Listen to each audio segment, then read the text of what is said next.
moving on to the second round or the quarterfinals, no matter what happens with them against Black Fade, which is set to take place next weekend. So obviously that'll be a very, very good start for them, very comfortable and feeling good. On the other hand, Ling, it will knock them out officially with a loss here. And we see right here initiation coming out on associated from Tempest, dumping them with the stuns. There goes the comic laying down. Pharaoh's going to try to react to this, so the Mummy Walks go up in the background. Swap there from Andromeda, and Solstice will live, but at what cost right there? Andromeda fall. Pebbles comes in with a Stalagmites. That Chuck will take out Bubbles. That Tempest ultimate holding Pharaoh in place. Of course, he had the Hellfire activated, canceled out Tempest ultimate, but it didn't matter. They take out Pebbles as well. And in the end, only 2 heroes alive right now for our Legion team. Haxorn, of course, he bought back. Why the hell wouldn't he? And he is already heading down to join up the team. So a big push here once again coming in from Team It's Gosu. And you got to kind of wonder, when is enough going to be enough here for Ling? Yeah, it's getting pretty close to that time. 20 minutes in, 20k gold, 7k experience, 23k gold actually for that matter. It's just looking a little bit rough. See a big Hell on New Earth coming out, actually doing quite a bit of damage here. Tempest going to eat a Comet Stun, although he may be able to survive a nice push stick. Oh, but he's going to fall to the tower when it's all said and done. Team It's Gosu manning up pretty hard here. Solstice ultimate going to go off, but actually not going to do a hell of a lot. And we are going to see him buy back, it looks like, to spend a few more hands. Everyone on Team It's Gosu dangerously low, but I don't think the damage is going to be there to finish him off. Pharaoh going to be the lone survivor as he heads back to the well. Pebbles going to come up, and Pebbles with an opportunity to pick up a kill or two. Unfortunately, going to miss the Stalagmites, and looking for an opportunity. Glacius with the, with the Void Talisman walks right into the Chucks. Although the well doesn't kill him, there's enough damage from the lack of magic armor there for the Chuck to do it. Andromeda going to swap Balfagor into the well, and we are going to see the cleanup as Haxorn falls as well. So Team It's Gosu playing the game of throws here a little bit. They did finish off the melee racks in the mid, as they do get cleaned up, so a little bit unfortunate, I suppose. Haxorn going to use his second buyback. Could be looking dark breaky. Oh man, comeback opportunity here for Ling. Solskjaer, man, he's getting up there now. It's just clearly Team It's Gosu again. Just one of those. Having big time fun with it. Really already diving the well at this point. Now they're going to go to Andromeda right here. The Kelpit also used to keep them in place. And well, look at Balfagor. He just doesn't care again. But I think it was a little bit too much this time, and Limp will fall without getting much out of it. And there's that Chuck. Solskjaer goes flying through the freaking air. Although Bubbles will pour it out before too much damage is done. So maybe Team It's Gosu should calm down a little bit here and be like, all right, maybe we are throwing them a little bit too much and really farm now and get this game over with 100%. Because last thing you want to do is just keep giving them kills, and all of a sudden, before you know it, Solstice has enough farm to start coming back himself. So you never know. It's not out of the question, but yeah, still a ways off that. If you look at that GPM chart, it's well, a pretty good descriptor of how this game's been going. Glacier is kind of on par with Pebbles right now. So, yeah, I think Team It's Gosu has got this, just a matter of time. A nice Wrath of the Pharaoh on the Forsaken Archer in the mid, and actually looks like they're going to be able to secure a kill here on the Forsaken Archer, but no, they actually turn around on the Catlow main. Oh my gosh, Pebbles with the Chuck, it actually didn't connect with Forsaken Archer, so that is definitely bad news bears. Andromeda going to get taken out here, as will Aluna. So a 3-for-0 exchange. Forsaken Archer going to be able to survive. Up in the top lane, we see Soul Stealer. He's kind of farming away. He does push a tier 1 tower, but yeah, too little too late there. Actually, that's Ling's first tower kill of the game. Yeah, well, I guess that's one way to do it. And as far as the comeback goes, get those tower kills. Soul Stealer going to continue on the secondary tower, but you see the bottom tower being cleared out, so all the outer towers now are officially gone. Obviously, the middle rack's already cleaned up, with the ranged racks actually going to fall right here.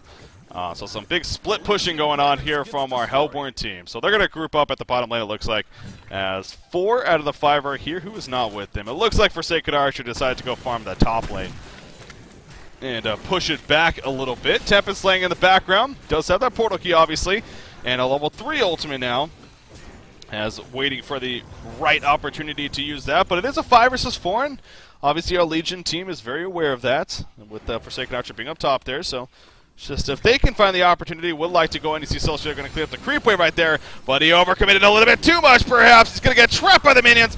In comes our Tempest ultimate from behind. Will be swapped out, but got a good amount of duration off in the meantime. And all the damage is so much. Hell on New Earth in the midst of it all. Balfagor stays alive, and the Legion team just disintegrates right there. Pebbles does buy back. The freeze on a Balfagor trying to help keep him alive. Will not be enough, though. But I think Team It's Gosu is going to officially finish this game, as they're going to chase Pebbles into the well. Oh, maybe Stalagmites. Oh, Pebbles wants a kill. Not going to get it, though. And Pebbles will survive for now. But looking for Forsaken Archer. He's all the way pushed up to the top tower now after defending his zone. So. Yeah, it's definitely about that time. The bottom lane of Rack's obviously going to fall here now that they're exposed.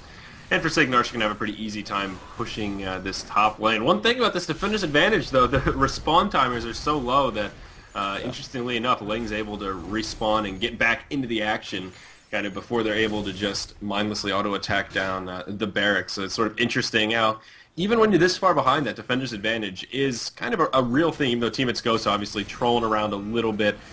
Still, there's just sort of evidence there that it does exist. Up in the top lane, though, Chessie going to overstay his welcome.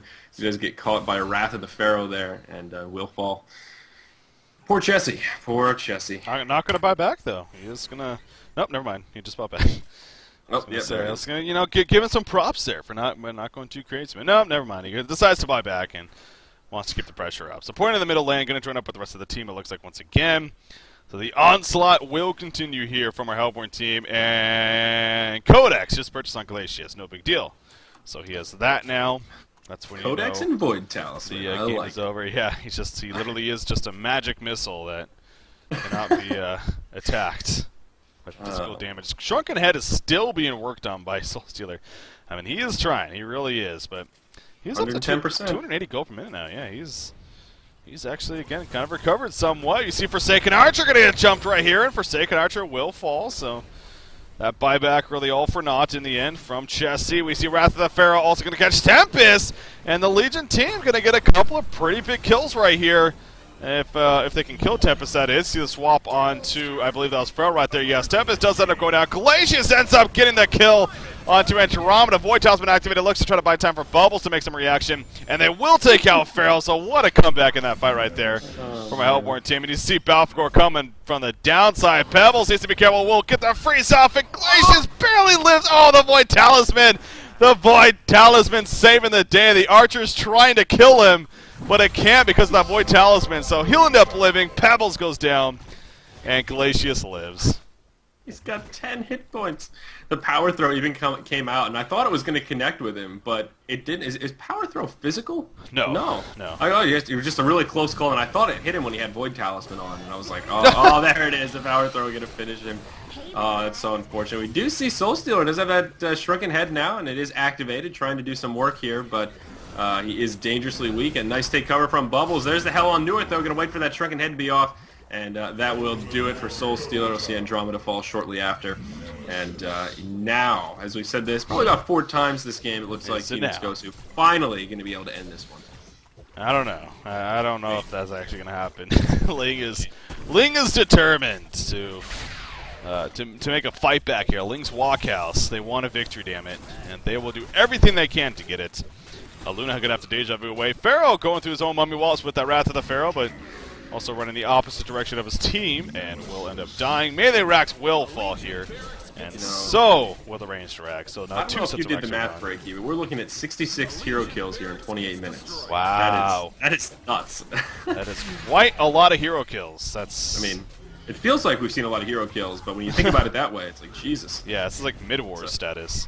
Yeah, seriously. That's about what these stats look like, which is really strange here. You see Bubble's going to get swapped. He's going to take cover, but straight into a Chuck. And now it's a Legion side in some big trouble. The Tempest ulti going to come out. Soul Stealer's going to revive and start putting some pressure on Forsaken Archer here. But he's going to be forced back to the well. Of course, that bottom lane of Rax has gone down. So now the creeps are starting to funnel in to put some serious pressure on the base. Of course, Glacius is here. And he is now still on level 1 Codex, but ready to make it happen. As he is just tanking that Fire Bush, man. He is not going to be able to survive its Wrath, but still going to buy them enough time to finish off Soul Stealer. Oh! Wrath of Pharaoh not going to connect. Big time bummer on that one. How did he miss that? There was 3 heroes in his face. I'm really shocked he missed that, but anyways. Just fire the cannons! Like it matters, yeah. In any direction, who cares? Just you don't even need to aim. Chaos, man. Chaos. Well, we might end up finishing the old-fashioned way, I guess. As apparently Ling does not want to give up easy. So Teammates Ghost is just going to go ahead and go straight for the World Tree. And they are going to look to make it official, as we're kind of encouraging that there. There you go. There's the GG's coming out.